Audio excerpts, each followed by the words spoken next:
Hello and welcome to Sunday Politics, coming to you live from Channels TV studios in the nation's capital. I'm Terry Ikumi. Tonight, the Minister for Arts and Culture, Hannatu Musawa, has been in the news in the past few days over the National Youth Service Scheme issue. Now, according to a statement by the Director of Press and Public Relations at the NYSC headquarters, Ed Megwa, the Minister is indeed a core member. And today, the Punch reports that the Minister, Hannatu Musawa, has said that she is a core member, but insists that she has not broken any part of the laws of the National Youth Service Corps. So let's talk about the legality or otherwise of a serving core member occupying the position of minister. I'm joined by Kayode Adeluola. He's a senior advocate of Nigeria. Welcome to Sunday Politics. Thank you again for having me. So I think you're familiar with what's happening in the public space. Interestingly, we have this with Kemi Adeosun, quite different. I'm sure you'll explain the difference in both of them. But then it's been confirmed that she's indeed a serving core member. And then the NYSC Act does state that people above 30 can be exempted from performing the scheme. So amid the allegations of whether or not she's legally allowed to be a minister while serving as a youth corps member. And then there are those concerns as to what she did before abscondment as claimed by certain persons and all these put together. What do you make of the circumstances surrounding the Minister of Arts and Culture? Thank you. With the Minister of Arts and Culture, currently she's a youth corps member, as we understand that she has admitted that. But in addition to that, we understand that she had been called up in the past, I think 2001, to serve, and she didn't complete it. I don't want to use the word abscond, because you see, then that suggests that there has been some wrongdoing. I do not know under what circumstances she started and didn't complete it. Now, there are people who are complaining about the fact that she is a youth corps member and she is right now a Minister of the Federal Republic of Nigeria. Now, the question is there any wrongdoing? And that's what I believe people are interested in. Once you graduate from a university or a polytechnic, the law demands that you serve the nation as a youth corps member, provided you are below the age of 30. So let us take the words NYSC, National Youth Service Corps. You must serve the nation. So you cannot be serving in the United Nations or somewhere in Geneva. You must be serving in Nigeria. And then you must be youthful. You must be a youth. So you must be less than 30. Then the question is, what is service? I think that is where we should really we should really focus. There are people who during the service year are poor village teachers. They go to the villages to serve as teachers. It's acceptable. There are those who serve in local governments. That's also acceptable. There are those who are privileged, who are posted to the central bank, to Shell, to Chevron, for youth service. And aside from the stipend they get from the NYSC, you get additional remuneration. Some of them get very good accommodation and what have you. Now, it looks to me that what we are complaining about here is the fact that Mrs. Hannatu Musawa as an appointed minister. Now, is that employment? Because if you do not have your NYSC certificate, you shouldn't go into an employment. Now, would you define being a minister employment which attracts pension, which attracts promotion, which attracts the nuances of an employee? And who's a high employer in this situation? Is it Mr. President or the Federal Republic of Nigeria? And would you consider being a minister's service to the nation? See, these are issues that we actually need to consider to determine whether she has actually flouted the law. Now, if she already has a place of primary assignment, and in addition to that, she's minister, would it be different if she had a place of primary assignment and in addition to that, she was called up to be an enumerator in the process of census or she's called up to be, say, an environmental sanitation supervisor, would we have the same reaction? I don't think so. Now, she's a young person, clearly. She's been called up to serve as minister. Are we now backtracking from the whole idea of not too young to rule? Otherwise, we're saying that once you haven't served, which means if you are still under 30, you must not be called up for national service as minister. You must not be called up for national service in such capacities. There's a young lady who is a student in one of the universities, who is on the committee of Mr. President for tax, I think it is. If she graduates at the end of this session, for example, and she continues to serve on that committee, would that be flouting the law? Let us. But what does the law say? Because Hannatu has been speaking herself, and she says she hasn't broken any law. In fact, she points to the ruling of Justice Taiwo in a case in 2021 here in the Federal Capital Territory, which says that one is not required to present a first-degree certificate or any other certificate, including the NYSC certificate, to be appointed a minister in the country. So the question is, this is her position. There's no law broken. Do you agree that she hasn't broken any law? Quite frankly, I do not think she has broken any law. Because what the enabling law for the NYSC says is that you cannot have employment. And that is why I'm asking, is being a minister employment in that sense? You don't think it is? Honestly, it is, in my opinion, call to national service. But you see, we look at ministers as people who have privileges. She's going to have a special car, she's going to have an office, she's going to have perks that will come with it.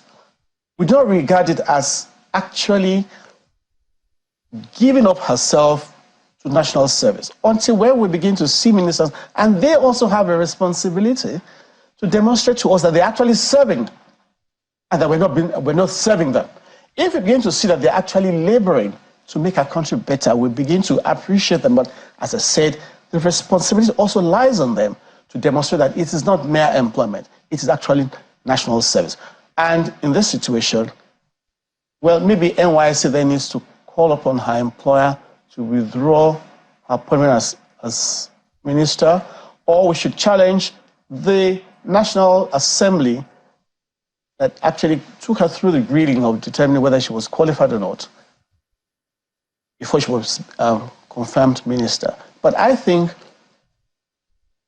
employment would, in my opinion, be anything that would be regarded in terms of labor laws, employment and employer relationship, where you're talking about pension, where you're talking about promotion or what have you. But if someone is called up, for example, let us imagine that whilst she had her primary assignment, she became regent of a throne of a traditional ownership somewhere. Would that also regard employment as employment? Because then the local government will be entitled to pay her some stipend as an Oba or what have you. We can point to precedent, which is, for example, the Senate in 2020 rejected her nomination by President Muhammadu Tinubu, I beg your pardon, President Muhammadu Buhari, who had wanted her to be a national commissioner representing the Northwest in the National Pension Commission Board.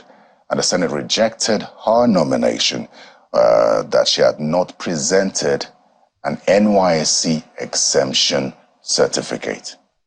She had not presented an exemption certificate and she had not served.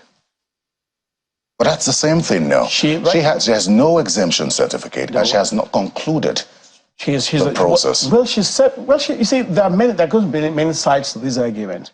Right now she's serving. She has not been accused of absconding right now. And then Mr. President calls upon her to have... No, but she was initially accused of absconding. I recall that even she said that in 2021, yes, in 2001, she was supposed to be serving at the time, but she could not complete the exercise at the time, and she had to redeploy to Kaduna State for family reasons. And the reports that we get say that the NYSC had said that she absconded from the scheme at the time, meaning that the processes for redeployment or disengaging from the service or deferring that service at the time were not followed. So abscondment is a case. And now the process of whether or not she is legally allowed to run this NYSC is not clear yet. Now, if she absconded at the initial stage, that's soon after she graduated in 2001, we'll consider that to be some infraction, let's put it that way. Then she represented herself and she was accepted by NYSC. So she's a bona fide youth corper as we speak.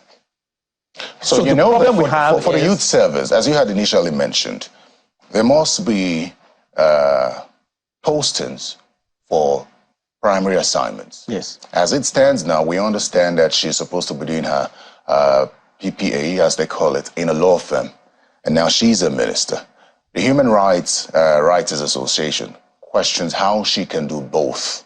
You call one service, and it requires full attention. And that's why I don't think there's any law that permits ministers to do anything other than serve, as you have said it, during the time of their appointments. And as I said to you, and I'm not trying to be semantic here, as I said to you, if you consider being a minister service to the nation, it is service.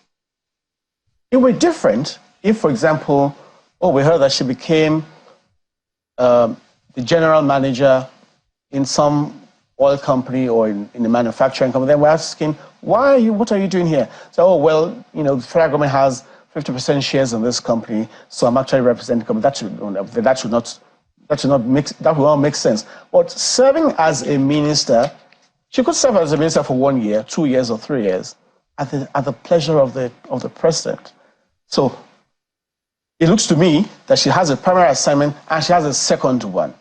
Not many of my colleagues will share this view, but a minister is, in my opinion, national service. Not an employment or appointment, as you put it? So. Well, you could call it in terms of these appointments, they get paid from the government coffers. And they're not paid stipends. In the same way, when you send a youth corper to some companies, what they give to them is way above... No, this is not what the companies pay. Youth corps members are paid by the government. Stipends. Ministers are paid by the government, not stipends. So if we bring the context of employment or not, as you raise, you think that youth corps members and ministers occupy the same sphere? We have to make up our minds. What are we complaining about? Is it the fact that she's a minister? Is it the fact that she's earning income? So you see, there are many areas to break down. And I'm saying, if she had simply received another employment in some local government as a sanitary inspector, no one will be speaking here. If she has simply received another appointment somewhere in a school in her village. Your points are tentative. We could look at what could or could not have been. Sure. Or we could just focus on what is at this moment. Yes. And the concerns of Nigerians is that, is this something that is legal or not? Can the minister be serving as a minister, have a place of primary assignment as a corps member at the same time? Is this a legal thing? As a senior advocate of Nigeria, compare this to the Kemi Adeosun case and say what's different, because Kemi Adeosun had to leave the position eventually. Well, with Kemi Adeosun, she's gone to court. She'll be able to get some ruling or the other. And in her own situation, she had an exemption. Someone came back and said the judgment wasn't this, that, So it's totally different. In this situation, here we have a lady who was serving. Mr. President summoned her, sent her to the National Assembly for clearance. She was cleared. It's one of two things. He said, Mr. President, I'm a youth corps, as you well know, I will not serve in your government. So she could do that. Or, if we feel so aggrieved, we could go to court and say, Mr. President, you have no right to appoint someone who's serving the nation to serve you and serve the nation in another capacity. You know, the thing is, precedences will be set with what happens from here. And that's why it's indeed right to get a clear understanding of what is happening. But does it bother you? Does it bother you that the requirements for high offices like that do not include NYSC certificate or discharge or exemption certificate, including political office holders? However, for regular jobs, you need NYSC certificate. Does it bother you? You see, it doesn't bother me, and I'll tell you why it doesn't bother me. The President of the Federal Republic of Nigeria only has to have a school certificate. So if you say that a minister must have NYSC, it means that only university graduates or polytechnic graduates can be ministers. There's something lopsided about that. The employer only has to have a school cert, and then the minister must have a university degree. That's what you're going to be saying in essence, if you say that the minister must have NYSC certificate. Not necessarily. We saw some of those who came before the National Assembly for their clearance. I'm not putting anybody down, but many of them didn't even qualify to go for youth service because they didn't have university degrees. So that's my question. Is that okay? Or is it something that should be addressed? I'm not talking about what is okay. I'm talking about, let's talk about what is. What is something we can't run away from. But should we continue in that path or should we make adjustments? That's the question. It looks to me that as Nigerians, we have a responsibility that most of us shirk from. We need to start speaking to those who represent us at the National Assembly. Now, if this situation goes on and we're unable to address it to conclusion, then those of us who feel sufficiently aggrieved about it should speak to our House of Rep members or senators and say, we think you should sponsor a bill saying that anyone who is going to serve in the capacity as minister or commissioner, for that matter, in states, must have NYSC certificates, in which case they must be university graduates. And secondly, if you are a youth corper, you cannot take up superior assignment for the nation, no matter your competence and no matter the desire of Mr. President. But should this not apply to the president as well? Qualification-wise? It would be nice. It would be nice. Because, see, let us put our best foot forward at all times. We really shouldn't put a man who's going to govern a nation which is reputed to be the fifth largest, the largest economy in Africa.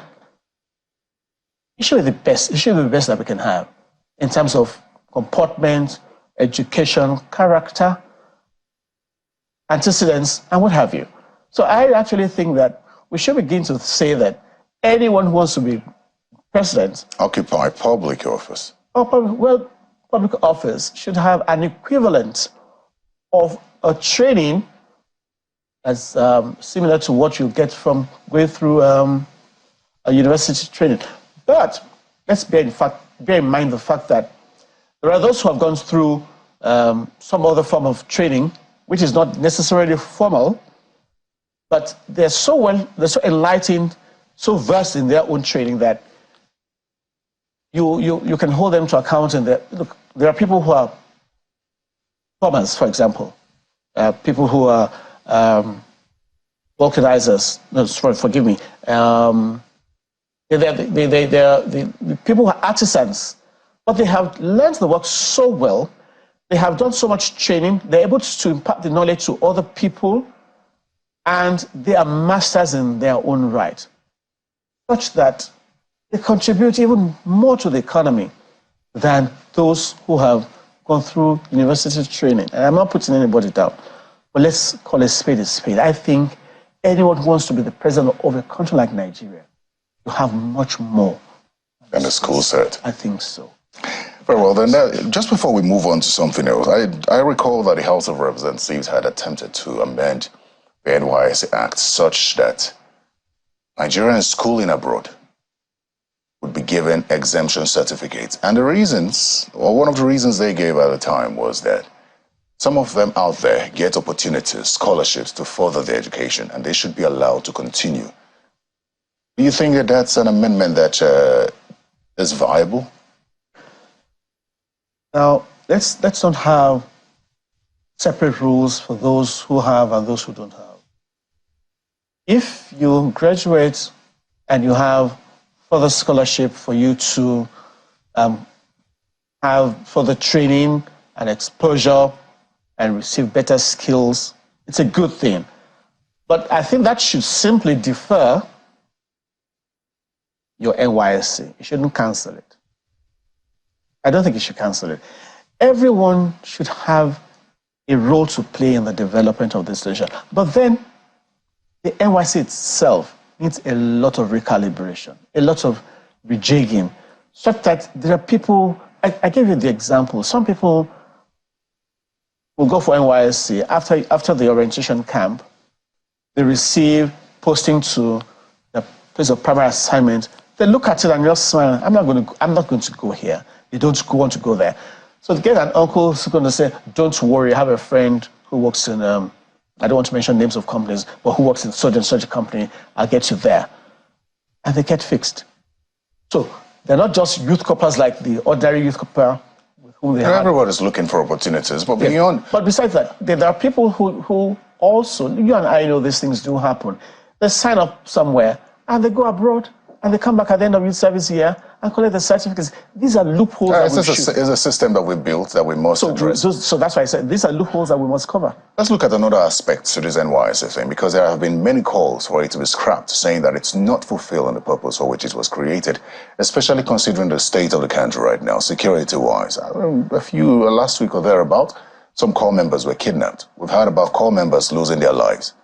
What are your thoughts on the calls for the scrapping of the NYSC, or perhaps rejigging it in such a way that it will be more beneficial? Because one, the argument is that corps members don't entirely feel safe in certain parts of the country anymore. I know there are parents who have deferred postings of their kids because they fear for their lives. And then two, the actual purpose of the NYSC, is it being fulfilled at this moment, or what adjustments do we need to make? See, there's no need to throw the baby out with the bathwater.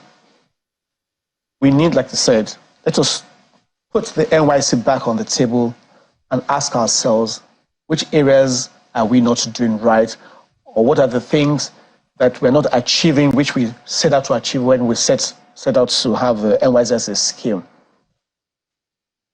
True, I mean, I wouldn't want my children to go to places where I think they'll be unsafe. But then again, there are many places where people will feel safe to serve. Primarily, NYSC should give you an opportunity to serve the nation, one, and two, give you an opportunity for interaction with people from other parts of the country. I went to school in Lagos, primary school in Lagos, Iwobi College in Lagos, University of Lagos in Lagos. And so my very, very first opportunity to venture out of Lagos was when I went to youth service in Imo State in 1983-84. And I saw Imo State for the first time. I had the privilege of traveling to Port Harcourt also to see a few of my classmates who were serving there. I went to various local governments in Imo State, Idiato local government, Osina, I was in Uruala, all the way. So it gave me an opportunity. And believe me, the privilege I had of serving in that kind of place, because it was so far away from home, still lives with me. And I'm grateful that I had that opportunity. How long ago was this? This was 1983. Compare that to now. Do you think that Nigerians still feel that the way you felt serving, do you think that the feeling still exists now? And perhaps ask why. At the time I served in Imo State in 1983-84, I had people also who didn't want to serve. Okay. So what we experience now is not new. Except the security aspect. Except the security. I have people who went to serve in Maiduguri at that time, and their parents had to virtually summon them back home. Look, NYSC is over, so what are you still doing in Maiduguri? Dad, I'll be back next week or next month or thereabout. So we had a way of enjoying whatever it was that was thrown at us at the time. But don't forget that now, NYSC serves as a buffer for a lot of people after graduation, before they start seeking employment. Now they get out there, they've graduated, they go for NYSC for 1 year. It's an opportunity for them to earn some income, no matter how small it may be, whereas they're now asking themselves, how do I face the cold world out there? So you think the scheme should remain as it is? I think not as it is. The scheme should remain, but let us look at areas that are not serving us the way it should. Do you have specific areas that you think like I said, you and I know that we need to have a method of ensuring that we engage. Engaging, if you're from Ogbomoso, you should be able to go to Anambra State and serve there and feel at home. And we have seen people who have gone to some states and have come back home with wives. Okay. So these things do happen, and we should encourage to that extent. All right. But then again, if there are areas that we need to rejig, let's do so. Let's go to the issue of palliatives now, considering the removal of fuel subsidy and the government's efforts to address the matter. Now, they say that the idea of palliatives may not be the best. We may not have made the progress we expect to make, or the government may not have reached where it expects to reach. But the question is, the idea of palliatives from the point of view of the government and its effort, the federal government specifically, do you commend it? Is the government moving in the right direction? What's the essence? Palliative is supposed to cushion the effect of the... As it stands now, fuel subsidy removal. Fuel subsidy. Yes, okay, well, we're hiding on the fuel subsidy, but a lot of people have been hungry before fuel subsidy. Okay. Now, the truth is, if we're going to give any palliatives at all, there are things we must get right. One, who are those who are entitled to the palliatives, and where shall we find them? Thirdly, what are the modalities for distributing? I don't want to see my competitors having food thrown at them like beggars. It's not a good thing. So the two things you mentioned, who are those that would benefit? You think that it is not clear who will benefit from the palliatives of the government? I don't think it's clear. Now, when I say it's not clear, there are people who are in the villages who are able to provide produce from the farms. There are those who are in the cities who cannot do that. They're also unemployed. Some are unemployable, some are underemployed, and then some have lost their employment. No fault of theirs. Those are people who desperately need help.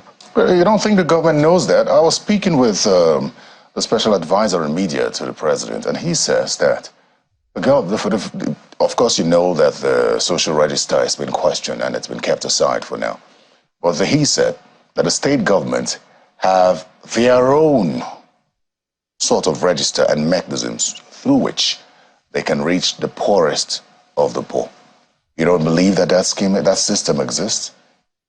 I can't answer that question in truth, because I don't know how any state, I don't know when last we had the census, and people are very fluid.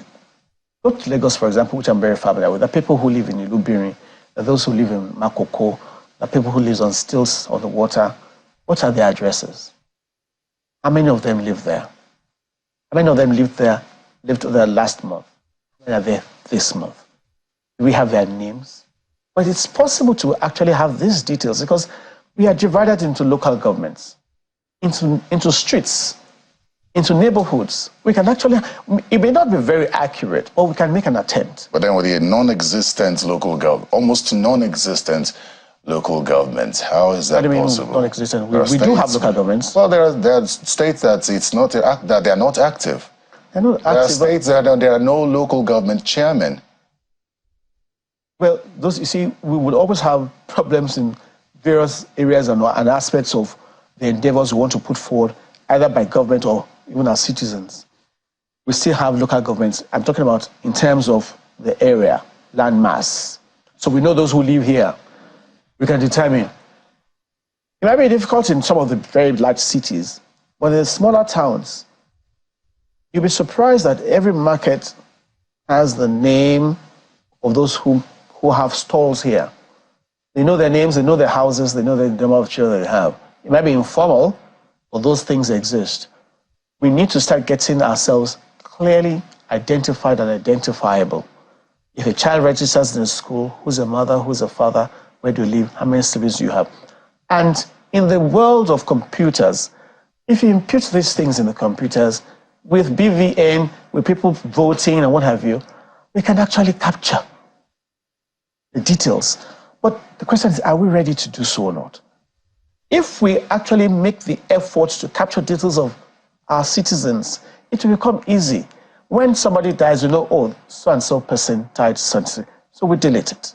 If a child is born, the child is registered.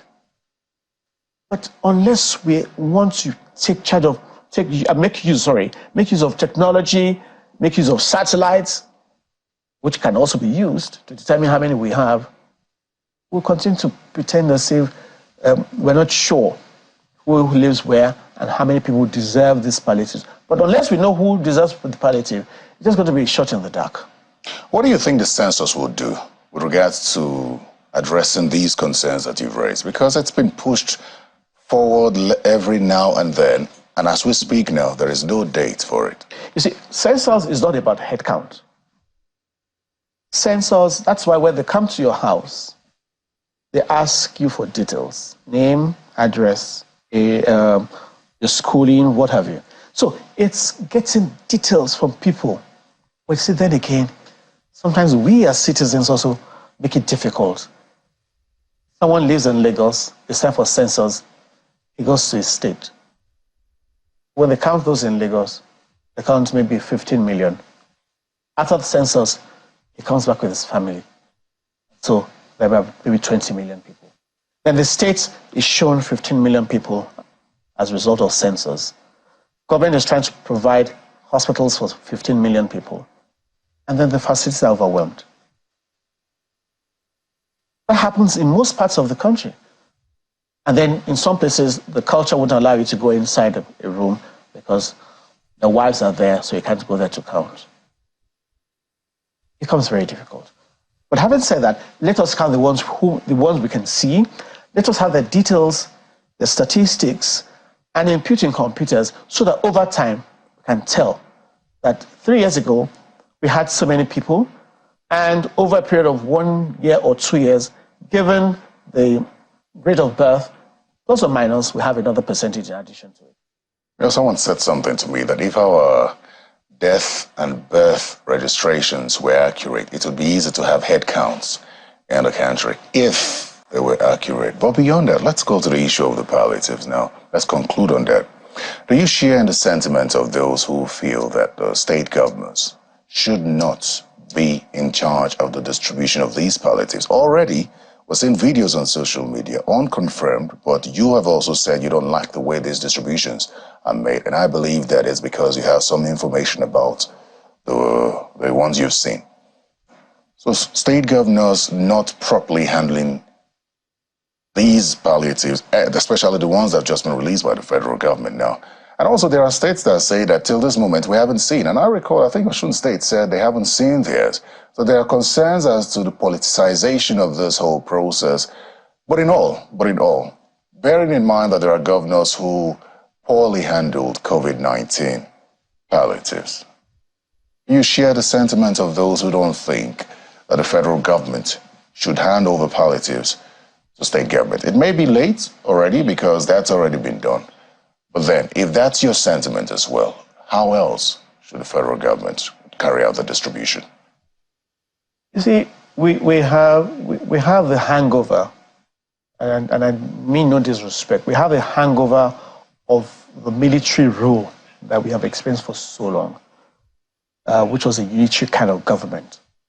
So there's this tendency for all of us to tend to look at Mr. President to be the headmaster in charge of the Federal Republic of Nigeria. We just spoke about local governments now, and you said even in some states, the local governments are not even there. But so the truth is, the palliatives should be distributed through the local governments. They are the ones who are close to the people. They're the ones who can tell, so and so, you were here yesterday, you can't come here again today. Not Mr. President, not the ministers. The state governors are far removed from them. You send palliatives to a place like Oyo State. I think he knows who collected in the same Oyo, Ibadan. It's going to be very difficult.